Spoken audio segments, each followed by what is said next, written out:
So I have been working on my limited beliefs for a little while now, and I wanted to share with you guys some of that thought process. So as I'm thinking about these limited beliefs, I've really been focusing on where did these limited beliefs come from, this specific limited belief. When was the first time that I ever felt this way? Where did this thought derive from? And our thoughts all derive from our experiences. So we go through life and we experience certain things. And once we experience these things, we start to draw conclusions about ourselves or our world or our life based on how we choose to perceive that experience, right? And so I'll give you an example of a breakup. If you could remember the very first boy or girl that you liked, right? And how you felt about relationships and love, and your picture and your thoughts about what this was going to be was one way.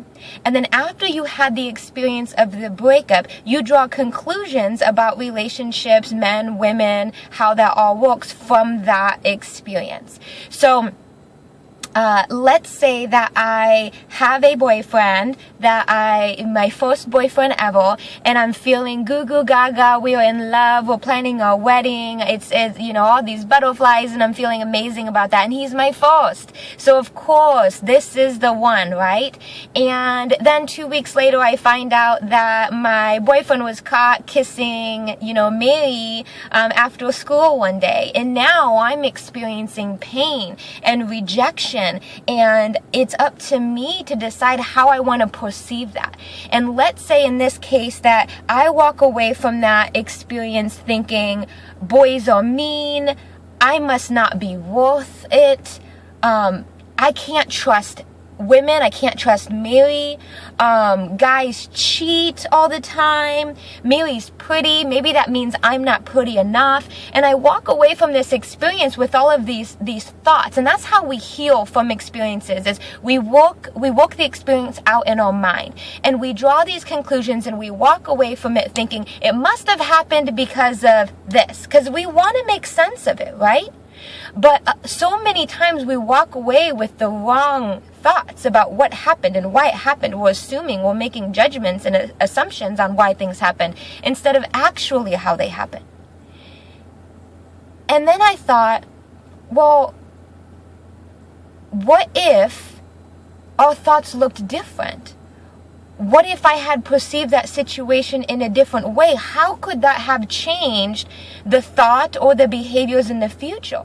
Oftentimes I find myself saying, if I only knew back then what I knew now, God, things would be different, right? If I only knew.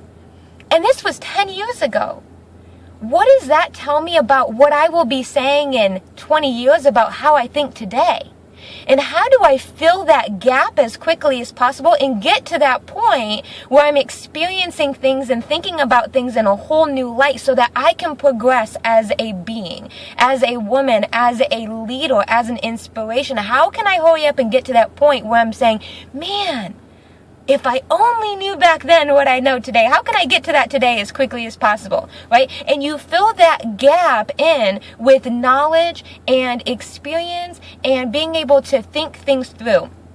So a lot of times when people want to make a change, they just focus on who they're going to be from this point forward. But what they don't understand is that so often who you choose to show up to be every day is oftentimes a result of these thoughts that you already have in your mind based on your past experiences. So the only way to truly change is to go back and figure out, how should I have handled that situation? How could I have thought about that situation differently so that you can reverse the effects of all of the limited beliefs that you currently have in your head?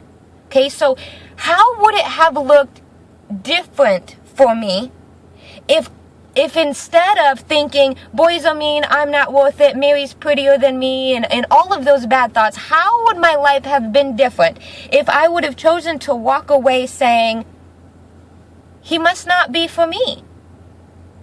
Understanding that Mary just wants the same thing I want. She's looking for a relationship, and she thought that maybe this was him, just like I did.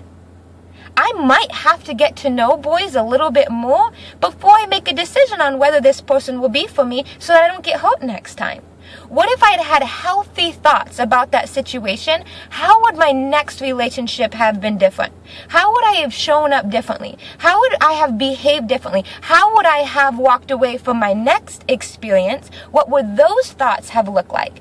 And you backtrack and you start to rethink these experiences that you've lived in, and you start to heal and you start to forgive people, because now you're looking at it in a completely different way, with a new perception, with a new set of eyes, with a new mindset than you did when you originally saw it.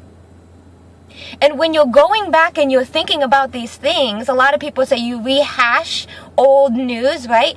You're doing this not to say, oh, poor me, I'm the victim, this is why I am the way that I am. No, that's not what we do this for. We rehash because what we want to do is challenge ourselves and say, how could I have thought through that differently? How could I have perceived the situation differently? How could I have drawn different conclusions? And how could I have shown up and behaved differently in my life? And if I would have shown up differently, how would that have changed what happened in my future?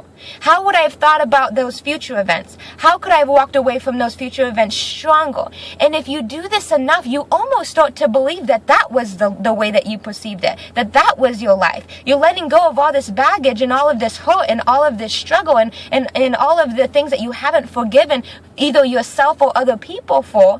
And your life starts to take shape and form as though you had those positive thoughts the whole time.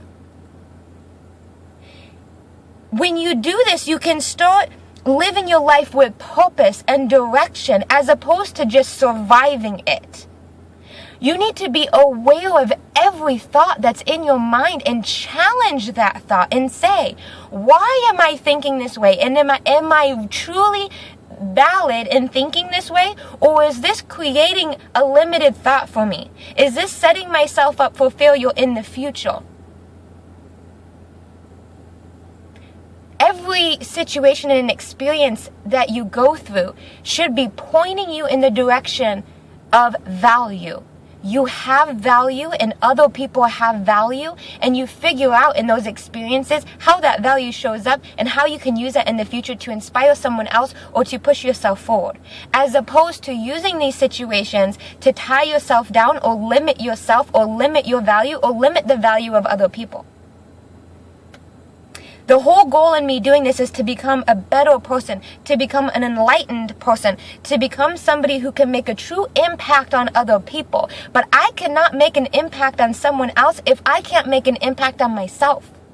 And that caused for me to be aware and to challenge my beliefs and to relive my experiences, with the goal of walking away more enlightened about how people work, how inspiration works, how limited beliefs work, and most importantly, how I can shadow through all of those things to become the person that I want to be.